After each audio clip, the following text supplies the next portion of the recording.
భారతదేశ చరిత్ర పుటల్లో లిఖించబడని ఒక మహా అధ్యాయముంది. అది కత్తులతో గెలిచిన రాజ్యం కాదు, ప్రేమతో గెలిచిన సామ్రాజ్యం. మీరెప్పుడైనా విన్నారా ఒక మనిషి కళ్లలోకి చూసి క్రూర మృగాలే శాంతించాయని?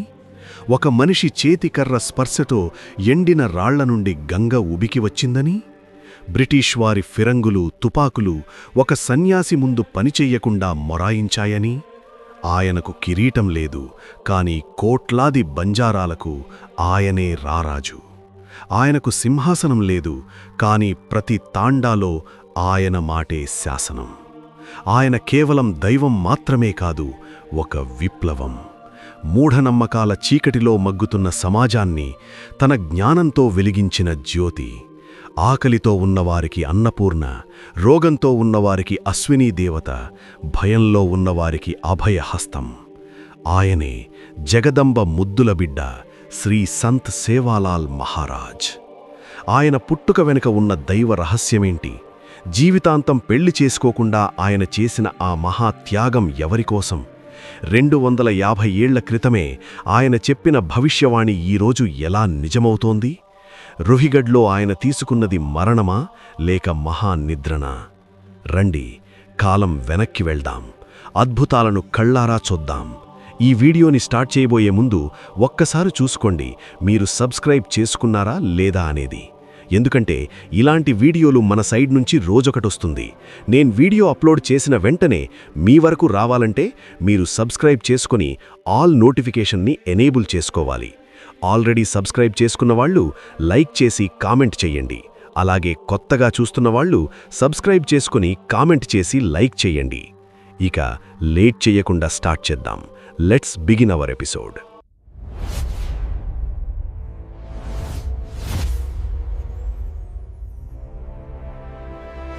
18వ శతాబ్దం ఆరంభం. అది భారతదేశం అల్లకల్లోలంగా ఉన్న సమయం. మొఘల్ సామ్రాజ్యం కూలిపోతోంది. బ్రిటిషు వారు మెల్లగా దేశాన్ని ఆక్రమిస్తున్నారు. మరోవైపు మరాఠాలు, నిజాంల మధ్య నిత్యం యుద్ధాలు. ఈ యుద్ధాల మధ్య నలిగిపోతున్నదెవరు? అడవులే దిక్కుగా బ్రతుకుతున్న బంజారా జాతి. బంజారాలంటే అప్పట్లో కేవలం వ్యాపారులు మాత్రమే కాదు, వారు గొప్ప యోధులు కూడా. కాని సరైన నాయకత్వం లేక, మూఢనమ్మకాలతో, పేదరికంతో, పాలకుల వేధింపులతో ఆ జాతి చిన్నాభిన్నమవుతోంది. సరిగ్గా అప్పుడే ఆంధ్రప్రదేశ్ రాష్ట్రం అనంతపుర జిల్లా గుత్తిమండల్ గొల్లలదొడ్డి ప్రాంతంలో భీమానాయక్, ధర్మిణీబాయి అనే పుణ్యదంపతులుండేవారు. వారేమీ సామాన్యులు కాదు. భీమానాయక్ రామ్దీవ్జీ గొప్ప భక్తుడు, నిజాయితీపరుడు. ధర్మిణీబాయి సాక్షాత్తు కరుణామయి. కాని వారికి ఒకటే లోటు, సంతానం లేదు. ఆ లోటు వారిని నిత్యం వేధించేది. కాని ధర్మిణీబాయి ప్రార్థనలో స్వార్థం లేదు. ఆమె జగదంబను ఏమని అడిగిందో తెలుసా? అమ్మా, నాకోసం కాదు, దిక్కులేని నా జాతి కోసం ఒక నాయకుడిని ప్రసాదించు అని వేడుకుంది. నిస్వార్థమైన ఆ తల్లి పిలుపుకు కైలాసం కదిలింది. జగదంబమాత స్వయంగా కలలో కనిపించి నీ గర్భాన లోకరక్షకుడు పుడతాడు అని వరమిచ్చింది. క్రీస్తు శకం 1739 ఫిబ్రవరి 15 మాఘశుద్ధ పౌర్ణమి. ప్రకృతిలో ఒక వింత నిశ్శబ్దం. ఆ వెంటనే ఆనంద కోలాహలం. గల్లలదొడ్డిలో ఆ దివ్య తేజస్సు భూమిని తాకింది. సేవాలాల్ జన్మించారు. సాధారణంగా పిల్లలు పుట్టినప్పుడు రక్తమాంసాలతో ముద్దలా ఉంటారు. కాని సేవాలాల్ పుట్టినప్పుడు ఆయన శరీరం నుండి ఒక సుగంధం వెలువడిందని, ఆయన ముఖం సూర్యబింబంలా వెలిగిపోయిందని తాండా పెద్దలు చెబుతారు. ఆయన పుట్టిన వెంటనే ఏడవలేదు. చుట్టూ ఉన్నవారిని చూసి చిరునవ్వు చిందించారు. ఆ నవ్వులో భయపడకండి, నేను వచ్చాను అనే అభయం కనిపించింది. ఆ బాలుడికి నామకరణం చేసేటప్పుడు పురోహితులు జాతకచక్రం చూసి ఆశ్చర్యపోయారు. ఈ బాలుడు సామాన్యుడు కాదు, గ్రహాలన్నీ ఈయనకు అనుకూలంగా ఉన్నాయి, ఈయన సేవతో లోకాన్ని తరింపచేస్తాడు అని చెప్పారు. అందుకే సేవాలాల్ అంటే సేవ చేసే ముద్దుబిడ్డ అని పేరు పెట్టారు. ఆయన బాల్యం నుండే మట్టితో ఆడేవాడు కాదు, మనస్సులతో ఆడేవాడు. ధ్యానంలో గంటల తరబడి కూర్చునేవాడు. బంజారా పిల్లలు పశువులను మేపడానికి అడవికి వెళ్లడం ఆచారం. సేవాలాల్ కూడా వెళ్లేవారు. కాని ఆయన వెళితే అడవిలో వాతావరణం మారిపోయేది. పక్షులు కిలకిలారావాలు చేసేవి, చెట్లు గాలికి తలలూపేవి. ఒకరోజు ఒక సంఘటన జరిగింది. మధ్యాహ్న సమయం. పిల్లలందరూ ఆడుకుంటున్నారు. హఠాత్తుగా పొదల్లోంచి ఒక భారీ పులి గాండ్రిస్తూ బయటకొచ్చింది. దాని కళ్ళు నిప్పు కణాల్లా ఉన్నాయి. ఆకలితో ఆవులపై దాడి చేయడానికి సిద్ధమైంది. పిల్లలందరూ భయంతో చెట్లెక్కారు. కాని సేవాలాల్? ఆయన నిటారుగా నిలబడ్డారు. ఆ పులి ఆయన వైపు దూకబోయి ఆగిపోయింది. సేవాలాల్ దాని కళ్లల్లోకి చూస్తూ, ఇవి మూగజీవులు, వీటిని చంపడం ధర్మం కాదు, వెనక్కి వెళ్ళు అని మానసిక సందేశం పంపినట్లుగా చూశారు. ఆశ్చర్యకరంగా ఆ పులి శాంతించింది. తల వంచి ఆయన పాదాలకు నమస్కరిస్తున్నట్లుగా ప్రవర్తించి వెనుతిరిగింది. ఇది చూసిన స్నేహితులు గ్రామంలోకి వెళ్లి, సేవాలాల్ మనిషి కాదు, అడవికి రాజు అని చాటి చెప్పారు. సేవాలాల్ మహారాజ్ పెరిగే కొద్దీ ఆయన మహిమలు కూడా పెరిగాయి.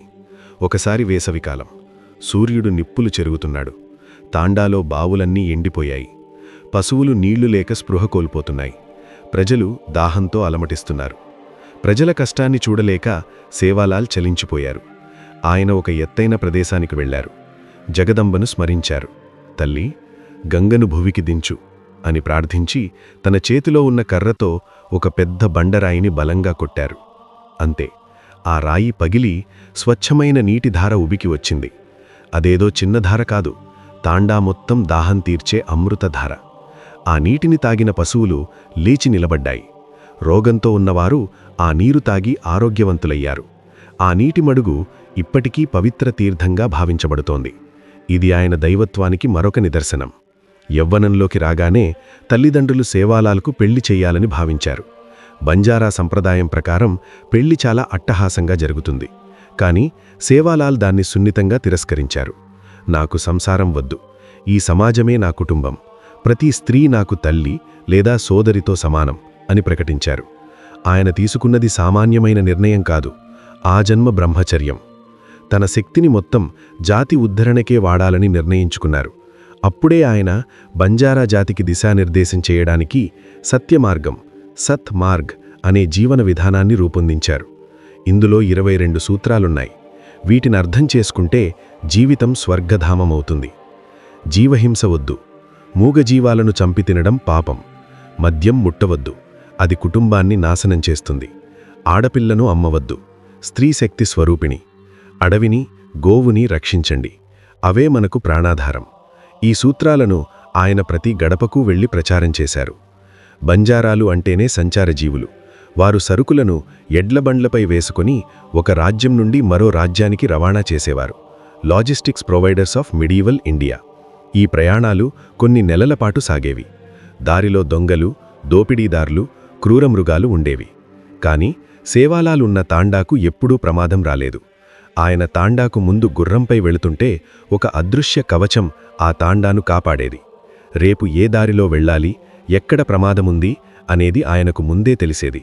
ఒకసారి దొంగల ముట్టవారిని చుట్టుముట్టింది. సేవాలాల్ కేవలం తన చేతిలోని జెండా ఊపారు. అంతే, దొంగల మధ్య గొడవలు మొదలై వాళ్లలో వాళ్లే కొట్టుకుని పారిపోయారు.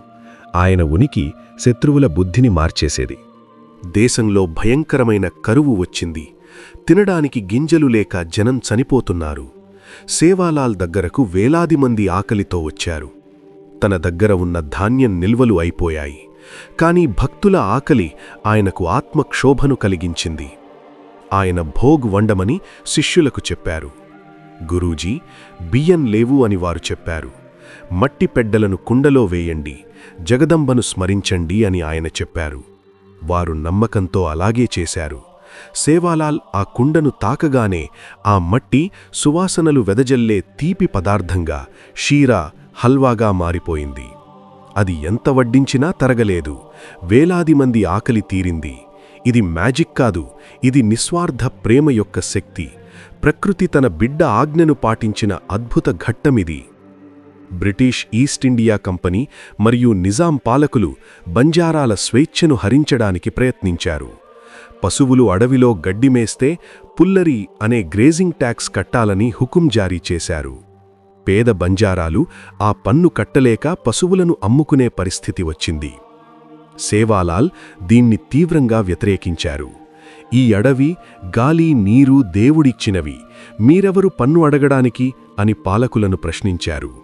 ఒక బ్రిటిష్ అధికారి కర్నల్ సేవాలాల్ను బంధించడానికి వచ్చాడు. సేవాలాల్ ప్రశాంతంగా కూర్చుని ఉన్నారు. సైనికులు దగ్గరకు రాగానే వారి గుర్రాలు వెనక్కి పరిగెత్తాయి.